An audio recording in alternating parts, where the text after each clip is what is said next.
Tony. Is Gary en route? You know? He won't be en route until he goes up to engineering and meets meetings. He'll send your crew right away. Okay. So that's what he's doing right now. So Gary's up. They got the page. He's sending a crew. He's going upstairs to engineering, and then that's when we'll get the injects. Today was an exercise where we partnered up with local municipal first responders, both fire, police, as well as our groups, in an effort to conduct an exercise that might be a real live scenario and go through our process as well as find out their process, so that we can kind of learn from each other and kind of come up with some best practices and understand the proper way to go about handling an emergency like this.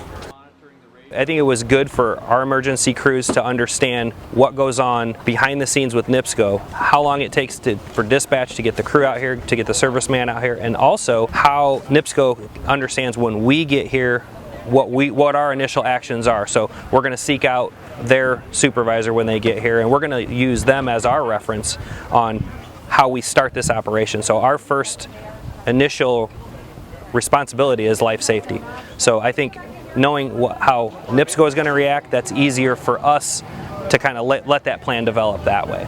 So it's been about a 3-month planning process to determine who the key stakeholders were, who we wanted involved with it, who we wanted as observers, utilizing some of our more seasoned employees with a lot of years of experience, and involving some folks that maybe don't have as much experience in the exercise to kind of make it a learning process for everybody involved.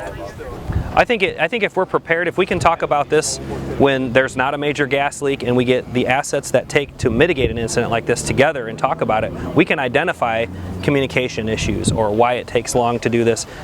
The things I learned was how they weld on these pipes and how they fix it. We just think that they just go in the ground and close the valve.